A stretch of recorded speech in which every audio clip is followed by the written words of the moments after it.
15 episodes in now. That's what it is, 15 episodes.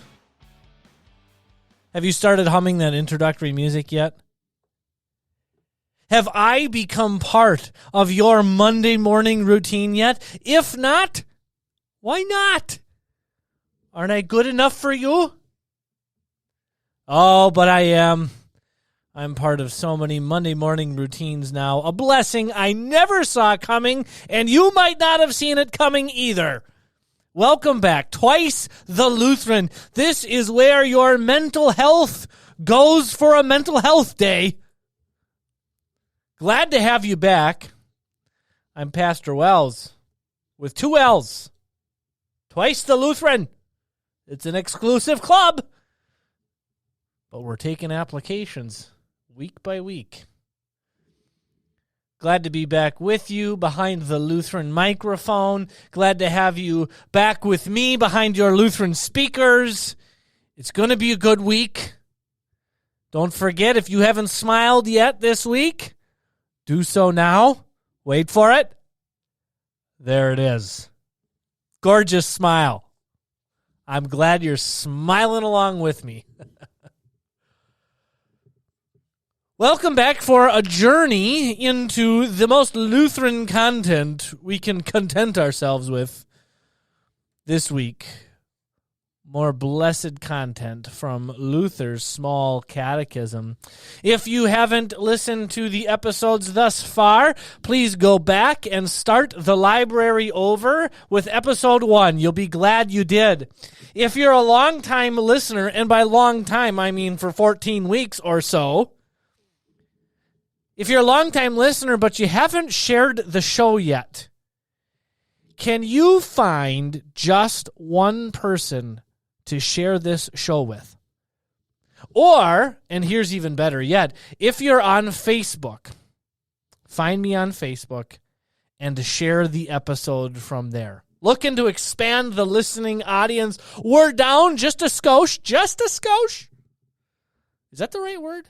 Can you be down a skosh? We're gonna Lutheranize that word. It belongs on this podcast now. So if you have time and the ability to do so, please share the show. And if you would like to support the show financially, just reach out to me, podcast at twicethelutheran.org, podcast at twicethelutheran.org. We would love to have your partnership. Let's continue on in the catechism. That's the promise of the podcast. I tell you, you're not wasting your time here. We are on the Sixth Commandment, the hot button issue of our generation. Here's the Sixth Commandment one more time for your edification and review.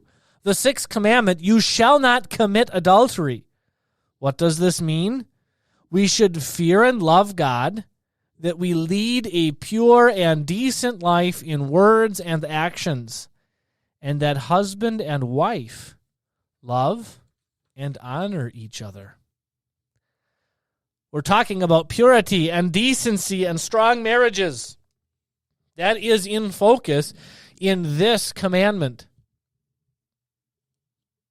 Part of you being a human being, assuming you are a human being listening to this podcast, part of you being a human being means that God created you as a sexual being. That is a God-given gift. Don't forget that, first of all. Don't despise it. But that also means there's a proper way and an improper way to use that gift God has given you. Your need and your desire for sexual relationships. And He's given you the ability to exercise that part of your sexual identity as a human being, specifically in marriage. So that's where we're at right now in the catechism. If you're following along with your version, I'm on page 84. The first question that we are going to ask for this week, this Monday morning, or whatever you're listening to this, here it is. As we study how God established marriage, what do we learn about the blessing of the sexual relationship? Genesis 2:24, here's what it says. For this reason, a man will leave his father and mother and will remain united to with his wife, and they will become one flesh. And here's the summary statement. God connects the sexual blessings of marriage to the leaving of a person's father and mother and uniting with a spouse. We call that leave and cleave. If you're an old school Lutheran, you've heard that before. If you're not a new Lutheran, if you're not, and you are a new Lutheran, maybe this is the first time you're hearing that. Leave and cleave. That word cleave is interesting because it can mean two opposite things. To cleave, like a meat cleaver, means to separate, like if you're chopping up meat with a meat cleaver. But cleave can also mean like cling to unite, so it can mean two opposite things. In this case, we are talking about leaving and cleaving, leaving the parents and cleaving to the spouse. I guess technically we could say this is cleaving and cleaving. Doesn't quite have the same ring to it, though. Just makes you sound crazy. What's marriage about? Cleaving and cleaving. What? Leaving. Leaving and cleaving. Here's what it says in the Catechism. A permanent marriage relationship. That's what it is. When you are uniting to your spouse, it is permanent in the sense of lifelong. Nobody has God's blessing to end their marriage, except for those very specific reasons that we'll talk about coming up. But even then, it's involving sin. Every divorce is a sin, period. Divorce is a sin. What causes divorce? Sin. And divorce itself is a sin. It's sadness. It's the ending of something that's supposed to be permanent. It's humans ending something that God said he would end. Back in the Catechism. If a couple has not publicly declared the promise to establish a permanent marriage, the blessing of the sexual relationship is not to be enjoyed. Some of this gets to the heart of even the Eighth Commandment, which is the commandment that is protecting our reputations. But some of that leaks in. All of the commandments to a certain extent overlap with each other, or one leads into the next. So there's an overlapping here in the Sixth Commandment with the Eighth Commandment. Here's what I mean. Your reputation as a Christian is bound with God's, and vice versa. God has bound his reputation with you. So the way you act or don't act as a Christian is a reflection on God's name and reputation, which is one of the reasons why it's so important that we live as God's holy people, so that everyone around us can see the God we follow is a holy God, and he has holy requirements for his holy people. Now, because we don't do that perfectly, praise be to Christ that he died on the cross for us. Praise be to Christ that he did keep all of those commandments perfectly. So where's the overlap? If you haven't publicly declared that you're living together in marriage, you are still tarnishing a reputation, yours and God's. So even if people get married in secret, let's say, Does God give us permission to act that way? Does God give you permission to get married without telling anybody so that everybody thinks you're just living together and sleeping together, but you're not married? You see where the damage is all of a sudden? We want to be public with our Christian lives and our holy living, not so that we can gain the favor or the applause, but we don't want to live in underhanded, deceptive ways. We don't want there to be big question marks about the way we live. So a Christian marriage is one where there is a public declaration. I intend to marry this woman. I intend to marry this man. And then the public announcement. We are now married. That's why marriage licenses are public records. It's a good thing. We don't want secret marriages. Now, are there exceptions to that rule? Well, yeah. I mean, there's exceptions to just about every rule, but they should remain just that, the exception. The rule is we publicly apply for a public marriage license. We have a public ceremony in which we publicly declare what's happening, and then we publicly, with public knowledge, live together. There's not supposed to be anything secret about this. And it's in that context that God intends the sexual relationship to find its ultimate fulfillment between a man and a wife who are publicly married. And people assume they're having sex in that marriage. That's a good thing. By the way, the late in the show warning here, this is PG-13. But I'll tell you, it's from the Bible, so we got to talk about it. So that in marriage counseling, it becomes a fair question and an important question to ask the couple. Are you having sex together if you're married?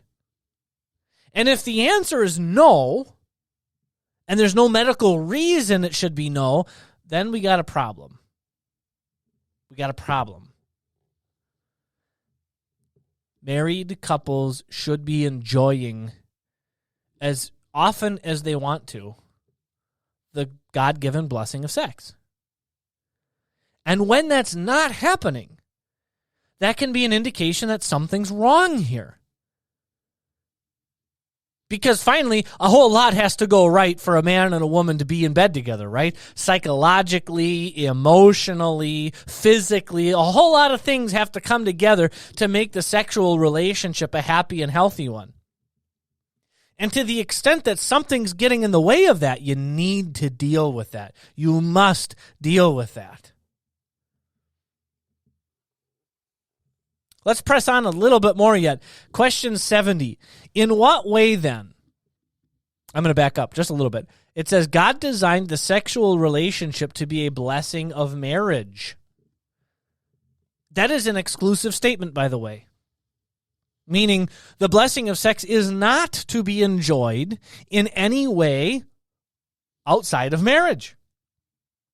That is not how God wants that blessing used. And so it's no surprise that for a society that completely rejects that notion, what are we finding? We're finding more and more twisted versions of this blessing. So that some have even become convinced that it's not a blessing at all. In fact, it's a curse. It's made the world worse. When the reality is, it's the abusing of a gift, not the gift itself, that's made our society worse off. It's the abusing of this gift. How so? Well, that's what the Catechism asks. In what way, then, do some who are not yet married sin against the Sixth Commandment? All right, 1 Thessalonians 4, 3 through 5. This is God's will, that you be sanctified. I think we talked about this term earlier in the podcast, but it doesn't hurt to review it here. Sanctified is that set apart, you're different, you're special, you're holy. The sanctified for God's use. You don't live in a way that God says you shouldn't live. Why? Because you're God's holy people. You are sanctified. So this is God's will, that you be sanctified. Namely, and listen to this, that you keep yourselves away from sexual immorality. That term sexual immorality implies that there is such a thing as sexual morality. And so it is incumbent on us, not just as human beings, but even to a higher degree as God's holy people, to know what that means. What is sexual morality? So that I can live in that. Because it's part of my sanctified life, that you keep yourselves away from sexual immorality. Pressing on in the same verse, he wants each of you to learn to obtain a wife for yourself in a way that is holy and honorable, not in lustful passion like the heathen who do not know God. Obtaining a wife or being a woman to somebody or being a man or being a husband to somebody, yes, it's literal, but it's also a little bit of a euphemism. If you're treating a woman as a wife, that's kind of a euphemism for you're sleeping together, right? Which is, again, part of the lie, because you're playing house. You're pretending when you're not married together. You're playing house. That's a sin. We don't do that. Because God's blessing, again, with his reputation aligned with yours, wrapped up in yours to a certain degree, he wants you living in open honesty, not ashamed of your sexual relationships and your sexual habits, because your sexual relationship and your sexual habits are tied up with your wife and your husband the way God intended it to be. And what does he warn against here? Lustful passion. Who lives like that? The Bible says like the heathen. Who's that? The people who don't know God. And that can be the people who don't know God, or the people who reject God, or the people who are angry at God. The people who reject all of what God says constitutes as healthy sexual relationship inside a marriage. How do they live? In lustful passion. And those lustful passions take on all sorts of twisted forms, don't they?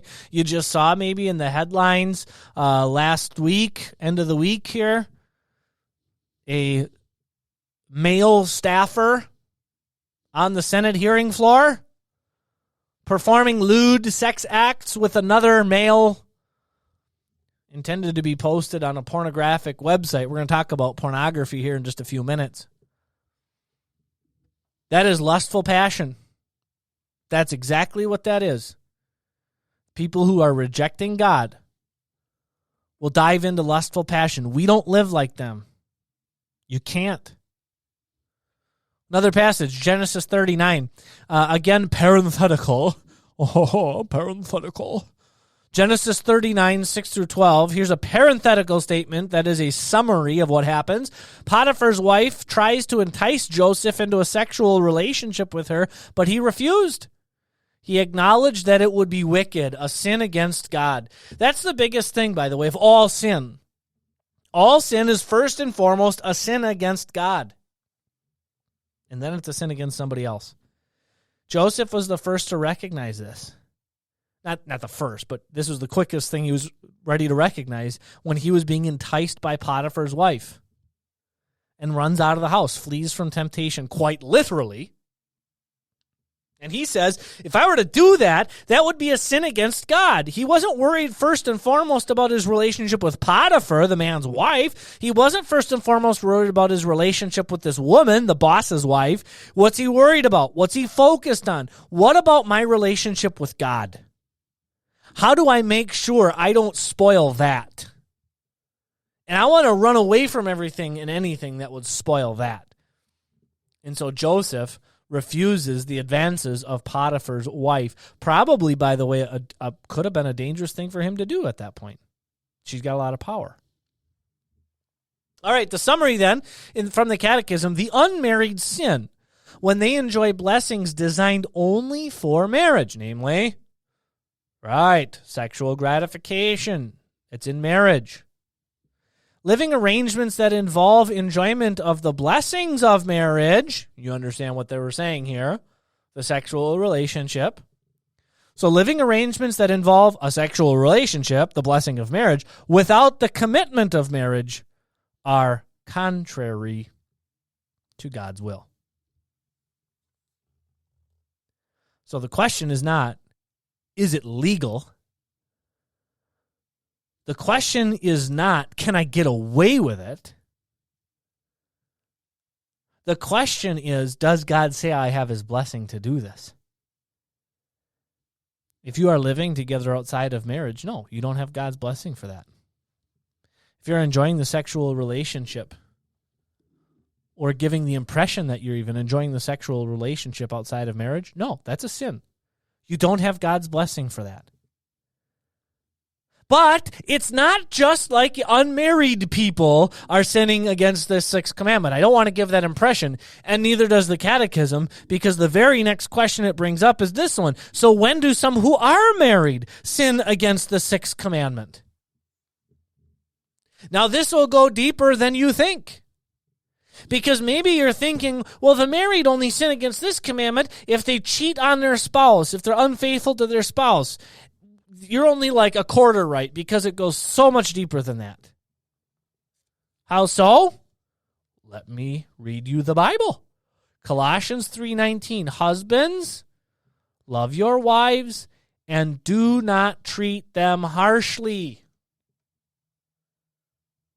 So the commandment that talks about not just our sexual relationship, but our relationship in general, specifically within the bonds of marriage, forbids,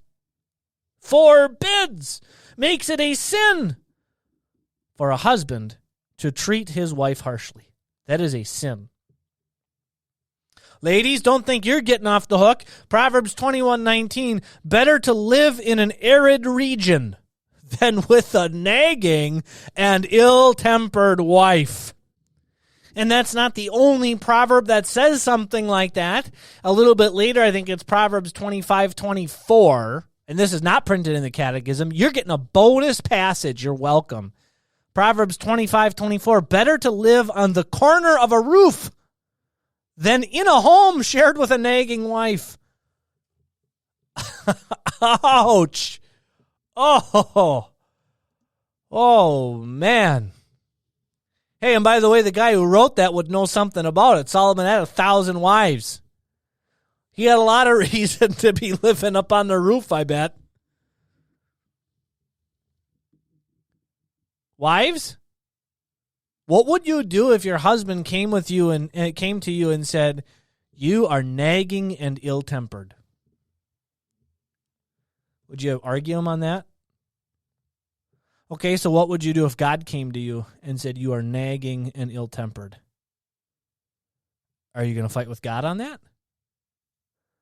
I hope not. Understand that nagging, I mean, we joke about it in our society, right? And probably not good to do so. But this is like a running motif of marriage jokes, is that she's nagging. Not good. God calls that a sin. So husbands and wives, back in the catechism here, husbands and wives sin if their words or actions destroy the loving companionship that is to be part of a marriage. Domestic violence violates the example of love and consideration God intends in a marriage.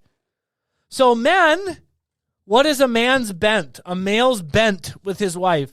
A man's natural sinful bent is to be harsh and to treat his wife harshly, to be impatient with the women and the children. That is a man's natural bent, and it's sinful. And what is a wife's natural bent? Well, in two different places, the Bible mentions nagging and ill-tempered. That is a sin as well, because both the harsh treatment of a husband and the nagging of a wife destroy the loving companionship. So what's the solution? Well, first and foremost, the solution is found in Christ Jesus, who did not treat us harshly, men. Christ Jesus does not reach down out of heaven and squash you under his thumb every time you mess something up. He could, but he's promised not to, and he hasn't. The Lord is not harsh with you, men. Do not you dare be harsh with your women and children. And when you have fallen, and we all have, men, let's admit it, when we've fallen, go to Christ, because every sin is against him first and foremost. It's against the Lord. Go to the Lord, be restored by forgiveness, and then go back to your wife and children and restore the relationship there too. Wives, what's the natural bent? Nagging. Why? Why is that? Well, you could easily say, and I think you'd have a case to say, because the husband won't get it done. I got to ask him 100 times. I got to nag him to get it done. Do you? If you want him to do it, then yeah. But is there a different option there? Rather than nagging, is there a different option? There is. Open and honest conversation to your husband. I have asked you such and so. You haven't done it. Your refusal to do so is communicating a lack of love to me. So how do you know if you are nagging? Here's a good rule of thumb. Ask for something, follow up on the ask, and then let it go.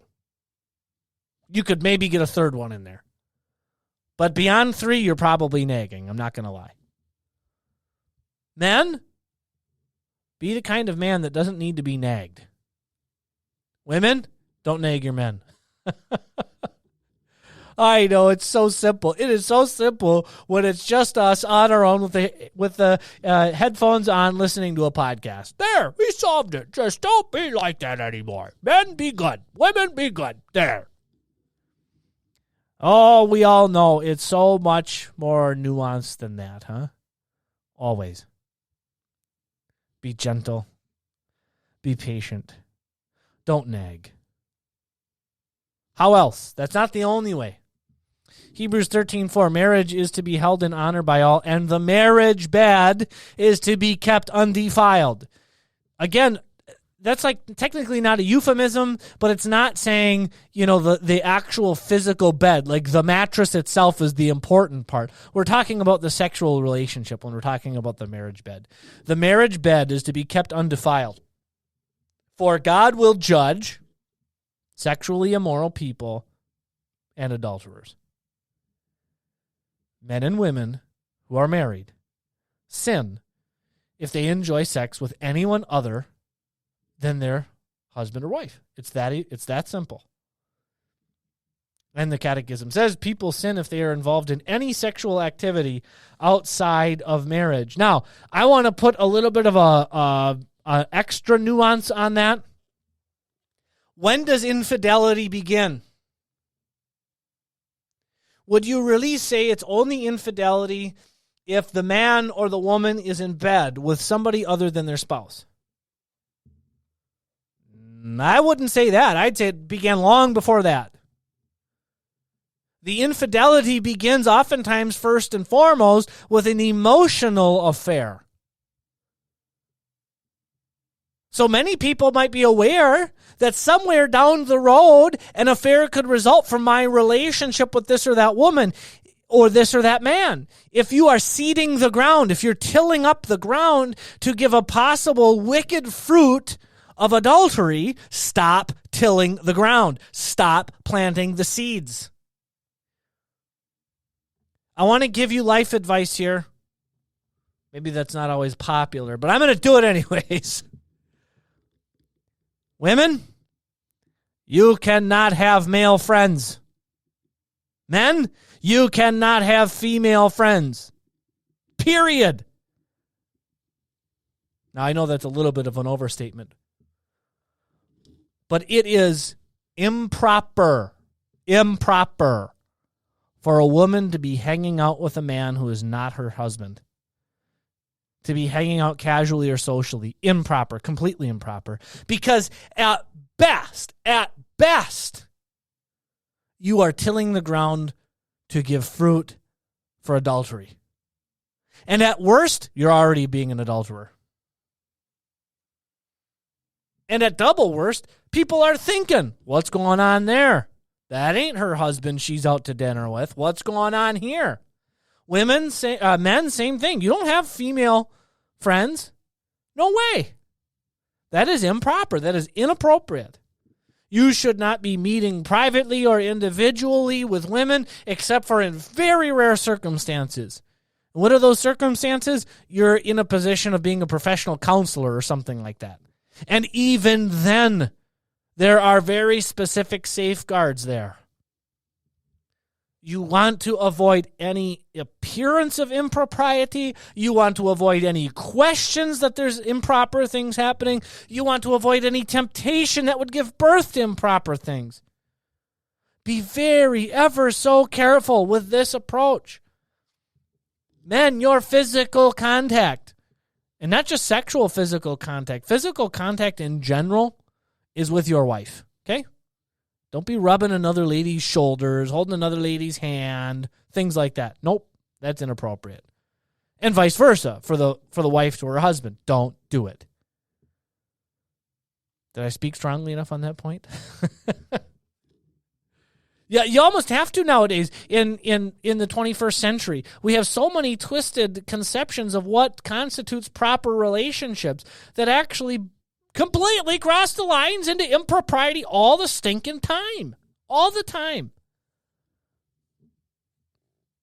All right, let's press on a little bit more. Now, what about divorce then? What about the ending of a marriage before death has come?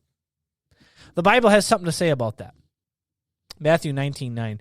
I tell you that whoever divorces his wife, except on the grounds of her sexual immorality, and marries another woman, is committing adultery. Let's pause with that one first. Matthew 19 does say divorce is allowed on the grounds of sexual immorality. I pray God none of you have to go through that. And if you have, then you know how painful that can be. Whether you are the victim of a spouse cheating on you or you have been the cheater, you know how devastating and life-altering this can be. But the Lord does say, if it's happened, you may have spoiled the relationship with your spouse to the point where they just cannot get over it. That's not to say there's not forgiveness for it. That's not what we're saying at all. But forgiveness does not eliminate consequences, right? Now, what happens if somebody has cheated, but the spouse is willing to still work on it? Well, in those cases, if you are the one that has been cheated on, the approach that I've used is simply this. If you've been cheated on, you have had your trust completely shattered and broken. Now, you might be able to forgive your spouse who cheated on you, but you also have to realize there is a difference between forgiveness and trust. Just because I forgive you, it don't mean I trust you.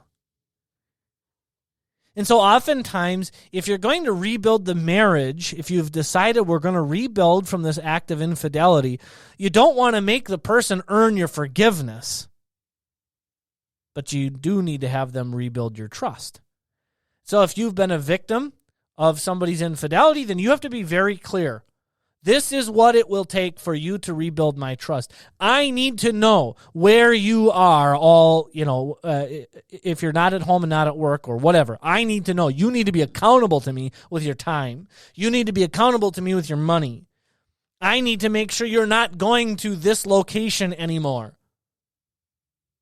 So the person who's a victim in that case should be very upfront and very clear and very honest. This is what it will take for me to rebuild trust in this relationship. And then the person who is the offender, the person who did the cheating, must comply and submit.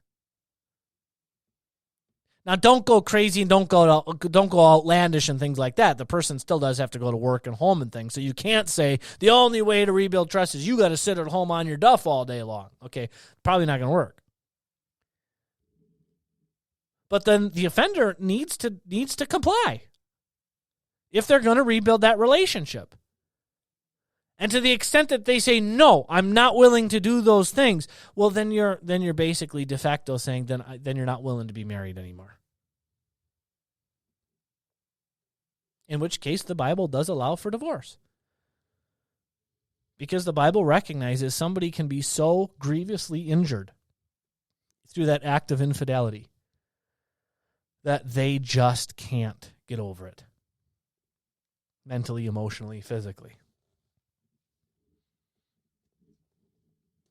That's kind of sad to talk about. But we're not done talking about it, unfortunately. Because there's one other case. 1 Corinthians 7:15. If the unbeliever leaves, let him leave. The brother or the sister is not bound in such cases, and God has called us to live in peace. Paul was dealing with this situation where people were coming to faith, and They were wondering, how can I, as now a Christian who's come to faith, but I'm married to an unbelieving husband, let's say, how could I, as a believer, be married to an unbeliever? And how could I get in bed with the unbeliever? Yuck, I couldn't possibly do that. Because I'm holy and they're not. Now, I'm exaggerating a little bit, but not too much. And so Paul had to make the point, now hold on a minute, just because you came to faith does not now give you permission to end your marriage to an unbeliever. If the unbelieving spouse is willing to stay and stay married to you as you are now a believer, then let that be. Then keep the marriage intact. But if the person wants to leave, if the unbeliever leaves, Paul says, 1 Corinthians 7:15, let him leave. You can't tie him down. He's going to leave or she's going to leave. The brother or sister is not bound in such cases. God's called us to live at peace, meaning if your spouse just takes off, you don't get to be held prisoner by that. And so God does allow the divorce to be filed at that point. Now, what's happening as you're filing the divorce, you're basically recognizing that the marriage has been violated, that the divorce has already happened, so to speak. This is now the public declaration and legal follow-up. The marriage is over. So by the time the paperwork's filed, the damage has been done. Now, what about that? We call that desertion, leaving. There are two qualifications for that. It's a weird thing to say. If you want to do this, you got to hit two qualifications. There's two markers that a desertion has happened. Number one, it's unilateral, meaning one person out of the two chose it. You cannot just both choose to abandon each other. That's sin on both parts now. So the desertion was unilateral. One person decided to leave. And the other qualification, it's persistent. They didn't just go to the grocery store. Oh, you abandoned me. I gotta file for divorce now because you left the house. That would fail to meet that second marker of desertion. Unilateral, one person's choosing it, and persistent, it's happening all the time. Now here's one more follow-up question to that. Does a person have to physically leave the house for an abandonment to have happen? What if they're physically present, but emotionally and mentally completely checked out and neglecting? And it's happening all the time. And what happens if that persists beyond pleading and begging of the spouse? I need you to engage. I need you to be here. I need you to engage with me mentally and emotionally and physically. What if the guy comes home from work, disappears, up to the attic to play a video game till 2 a.m, goes to bed and gets up and goes to work the next day, never sees his spouse, never sees the kids, never checks in, never asks how things are going. Then all of a sudden money starts disappearing because, I don't know, whatever. He's just so out of touch. And now she's begging and she's telling him, this is a problem. We need to go to counseling. We need to work on this. I can't live like this. And he just consistently persists in this emotional, abandonment, and to a certain degree physical. He's upstairs. He's physically not present. Can that be grounds for divorce? Yeah, it can be. Yes, yep, it can be. Now the same is true, financially. Can somebody financially abandon his family? Well, yeah. I've heard of cases where guys, they're spending tons of money on pornography, which is a sin. We'll talk about that. They're spending lots of money on phone sex is one example I've heard in the past. And don't get me wrong, this is not from my ministry. This is not from my home congregation. This is from just wider out there stories that I've heard. Okay, does that constitute abandonment? It can. Yeah, it can. Not only is that a sin of abandonment, at some point you're saying he's having an affair with these ladies over the phone. Let's press on a little bit more. Let me give you the summary statement. People sin if they divorce their spouses for any reason other than marital unfaithfulness and desertion. Those are the allowable reasons for a divorce. All right, let's press on a little bit more. Here's the next question in the catechism. In what ways can both married and unmarried sin against the sixth commandment? Matthew 5:27-28. You have heard that it was said, you shall not commit adultery. But I tell you that everyone who looks at a woman with lust has already committed adultery with her in his heart. Well, when does that happen? Maybe you're picturing in your head just walking on the street and you see an attractive woman. Certainly that qualifies as adultery because you're doing stuff in your head that you shouldn't be doing. But when does this really happen? We're talking about pornography here. Ephesians 5:3-5, do not let sexual immorality, any kind of impurity or greed even be mentioned among you, as is proper for the saints. Obscenity, foolish talk, and coarse joking are also out of place. Don't be a pig. Instead, give thanks. Certainly you're aware of this. No immoral, impure, or greedy person, such a person is an idolater. How are they idolaters? They're honoring those things above God. Such a person is an idolater. They don't have an inheritance in the kingdom of Christ, who is God. In Ephesians 5:12, it is shameful even to mention the things that are done by people in secret. Pornography is a complete sin against the sixth commandment. I know society speaks about it differently. I know society jokes about this. I know society will even admit that only some parts or versions of pornography are bad, and some are good and healthy and natural. The reality is none of it is good, none of it is healthy, none of it is natural. Now, why is it so prolific then in our society? Well, there's a bunch of reasons it's so prolific. Let me give you just a couple. Number one, marketing. We all know this. Sex sells. And guys are visual. Marketers have figured this out a long, long time ago. No matter what the product is, if I can get a scantily clad pretty woman to sell it, the likelihood of a wallet opening up is higher. And so women, especially, listen to me, trust me when I tell you, this society is targeting your men.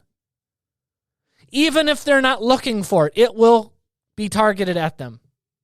Billboards, magazines in the magazine rack, walking through in public, the way women are dressing, okay, this is targeted at your men. Understand that Satan is out. He knows if he can get the men, he can have an easier time with the rest of the family. And he knows that men are going to be tempted sexually. And they're very visual. Another factor, back in the day, if you were going to get a dirty magazine, it had to be just that. It had to be a magazine, which meant you had to show up physically at a store and show your face. And you had to pay some money. And that was just enough of a barrier that would maybe keep some people from indulging in pornography or encountering pornography. And society was at least a little bit more decent 50, 60, 70 years ago, that such things were rarely spoken of. They were sold in the back room and they were hidden. So there was at least a little bit of a layer of protection there. Now, pornography is completely anonymous, it's immediately accessible, and it's free. There have been studies that show that pornography can light up a man's brain, or a person's brain. Let me say it that way. I don't want to say that women aren't tempted by this stuff. The pornography can light up a brain in the same pathways, in the same way that a drug does. Now, you tell me, what drug is out there that is completely anonymous and free and immediately accessible? I only know of one. Pornography. Now, the statistics tell me that a good majority of you men that are listening to this podcast either do struggle or have struggled with this. So you know what I'm talking about. Now, if it's got real bad, it can get to the level of an addiction. And usually, there's a lot of definitions for, like, how do you know something's an addiction? But usually, if this is bad enough that it's interrupting your life and your money and your schedule and your time, now it's at a level of an addiction. And the reality is, you cannot break addiction on your own. I've heard 1,001 people tell me, I got it, Pastor, I got it. And I tell them, no, you don't. You don't got it. Unless you're taking some drastic changes, you don't got it. The only way that I have found for somebody to get out from a cycle of addiction, and this could be drinking or drugs or more prolifically pornography, you know what it is? You have to tell somebody. Satan keeps you in a shame loop. He keeps you locked to a sin through shame. And the only way out from being locked in an addiction is to confess that it's happening. And the minute you do that, Satan cannot lock you in it anymore. Somebody uses pornography, and then they feel guilty because they use pornography. And how do they deal with the guilt? Pornography. Do you see the cycle? Use, shame, coping, use. It's like a cycle that goes around and around. The only way to break that, confess what you got going on. You need reinforcements. If you are a listener and this is a real struggle for you, go ahead and send me an email. I'd be glad to help you. I have resources that I can send you. Our synod has a program, More Than Conquerors, that's out there. Not a program, like a resource. Let's say it that way. More Than Conquerors, I think that's what it's called. If I got that wrong, somebody email me and tell me. And the same goes for women, too. You have to confess this sin. You have to find help to get out of if it's addiction or if you've been stuck in this. Don't let Satan hold you captive. Don't let him keep you captive to shame. We can deal with this. When Christ died on the cross, he died for this sin, too. His blood is powerful enough to forgive this sin, too. And there is real freedom and health on the other side of this. So if this is an issue for you, don't sit with it anymore by yourself. Now, on that same token, if you've got boys, if you've got sons like I do, man, I pray about this, guys. I'm not going to lie. This is something constantly on my radar. You got to keep the boys away from this stuff. By the grace of God and by his protection, he kept me away from it. I know it was around me. I'm a public school kid. Of course I was around. And it was around then 20 years ago. You think it's gone away? I bet not. I bet there's more of it. And you know what they found out about pornography? It's like a drug. You need more twisted stuff the deeper you get into it. So it will always give birth to more fetishes and violence. And finally, why is it even a sin against the fifth commandment? Because it robs the woman on the screen of her identity. That's what we call objectifying women. The person, and that's what it is on the screen, although nowadays it's so much AI. But even then, don't be indulging in it because it's still the images of a person. Don't objectify women that way. Don't objectify men that way. Those are people. Keep your kids away from this stuff. If your kids are phone users or iPad or tablet users, boy, you got to have safeguards in place. There's rules at my house, and we don't have kids with iPads and things, iPhones and things. We got a tablet, we got computers, but I'll tell you what, you better make sure you have safeguards. In my house, the rule is no one uses a computer or a screen in a room that's locked away where no one can walk in randomly. There's got to be accountability here. And that's not communicating a lack of trust. That's just saying, I know there's real dangers here for my boys. I know that they're being targeted through all this stuff. Whether they're looking for it or not, it's going to find them. All right, let me give you this. The Sixth Commandment forbids, this is back in the Catechism, page 87. The Sixth Commandment forbids sexual immorality. That includes sexual intercourse outside of marriage, incest, rape, sexual abuse, obscene jokes, and the use of pornography. All of that's included. Serving as a mirror, the Sixth Commandment shows that we are sinning by having lust in our hearts. And that's where it comes from, friends. By speaking coarse, demeaning, and suggestive words, and by taking delight when these immoralities are the focus of our entertainment or the gossip we hear.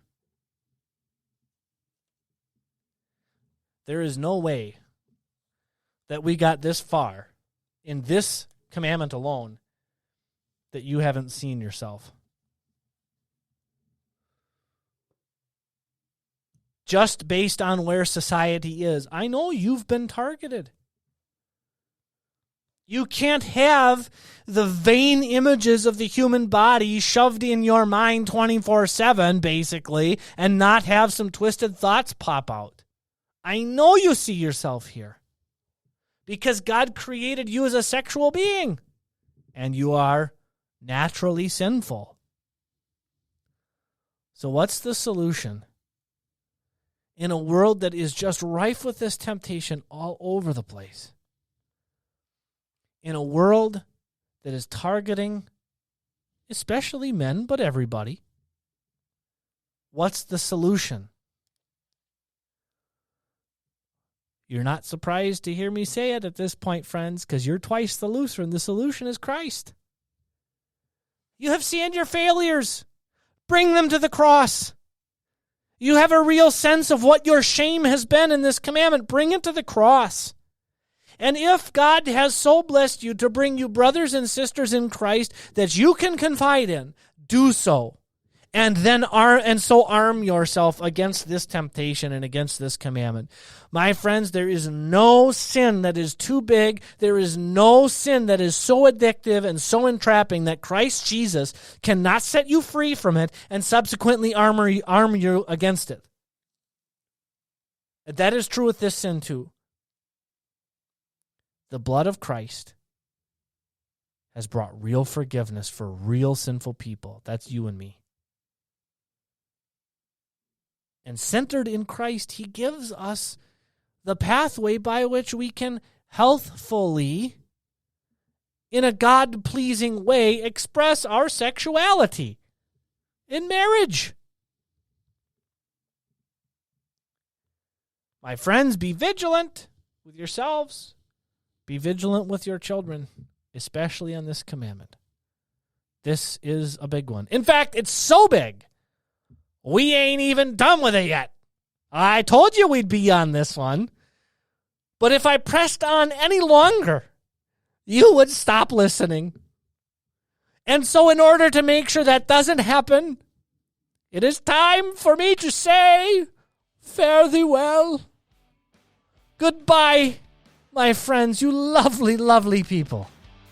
Join me again next week. Until then, hasta la bye-bye.